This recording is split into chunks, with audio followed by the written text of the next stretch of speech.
at the first tee. We're opening tee shot. During a round, what would you say? You know, do you get nervous on the first tee? Absolutely. Absolutely. Absolutely. I think everybody does to a certain extent. I just do my best to get a nice solid swing in and through and just put it out there.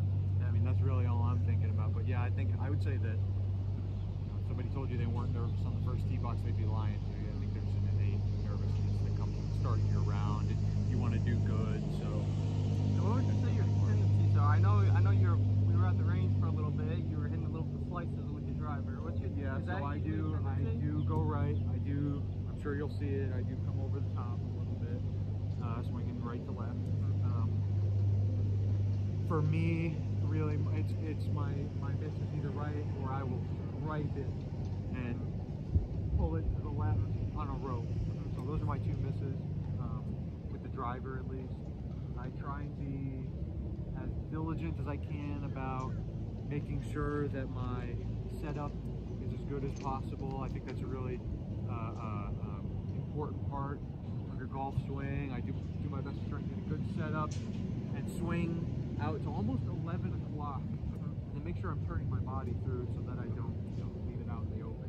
But those are some keys for me. So the idea of what you just said, your thoughts are more based on the swing with what you're doing here. Yeah. So something that I thought maybe we could go through is, instead of thinking about the swing itself, maybe think about where you want the ball to go. Let's start with that. Okay. Let's start with some aiming points. So we're at the first tee. It's a wide open fairway. You know, we got a little trouble on the left, not much room on the right. So we got to put a good shot down the fairway. So where would your aiming point be if you usually cut the ball? Yeah, I'm going kind of to the left of that royal palm out there. I don't know if you can see that, but that's really my aim point. It's almost at the tree line, really, kind of where, I don't know if you can see it, it's kind of camouflaged, but that that pine tree that's all the way down there that kind of hangs over the water there. I usually try and put it in between the middle of that and that palm on this hole, and it just kind of if I hit it good, it'll gently come to rest in the center of the fairway, and if I don't, I'll probably be in that bunker or even on 9 gold over there.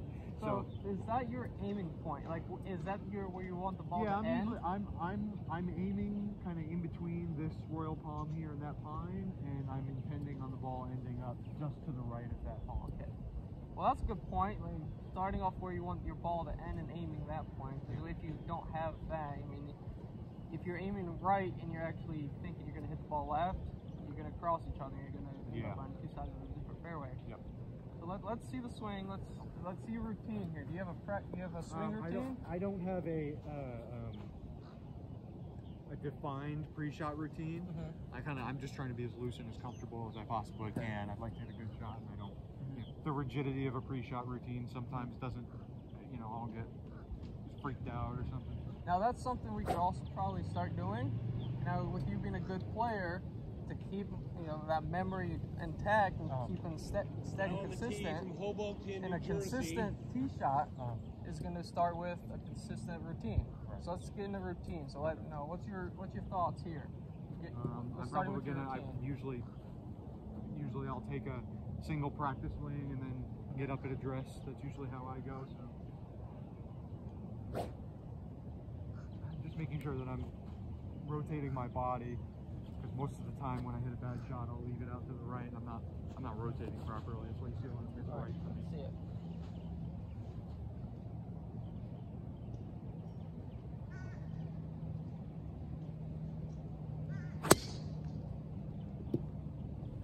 And that happens too, a lot. But it's because I'm not keeping my head down. Now in that shot, what do you think was going on? I got excited and I wanted to see I wanted to see where I hit it. Now let's try to stay calm. Remember that routine. Well, like I just said, I think everybody gets nerves on the first tee.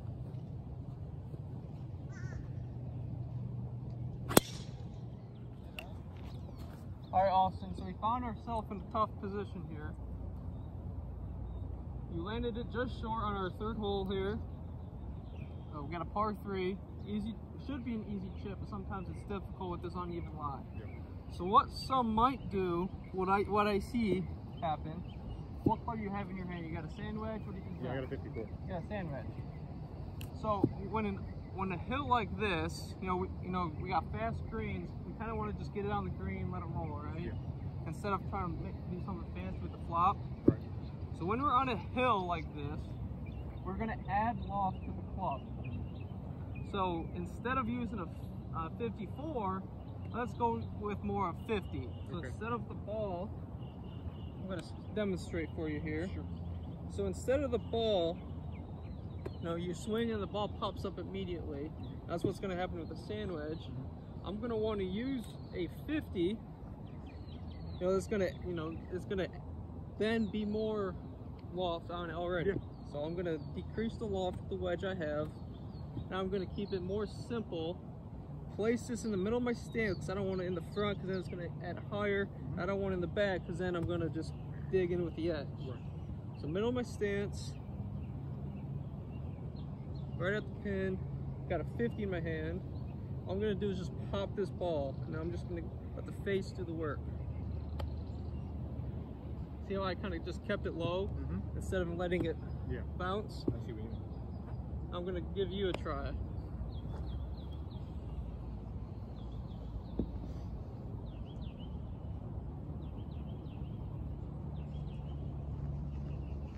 And so, you said you had a tendency of hitting the ball a little bit higher in positions like this. So let's say the ball stopped. Instead of using that lob wedge or that sand wedge to really pop it up, let's use that 50 to keep it low. Okay.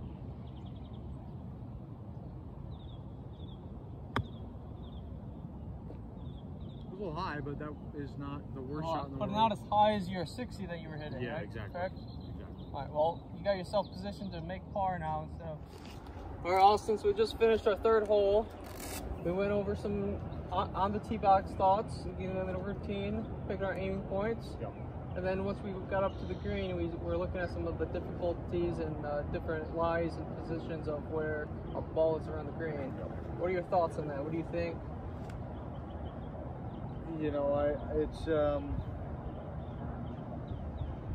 It's definitely been a tough couple of holes. I've been struggling a little bit, but I just my feel just needs to improve. I need to be out on the golf course more often. There's only so many balls that you can hit on the range and deem yourself good, and then you come out here and you find out that it's all for naught and you don't really have a very good feel for the game. So course conditions have been tough today. I would say these greens are probably rolling at about a 9 or a 10 on the stem meter, and it has not been very forgiving today. So that's kind of where we're at right now.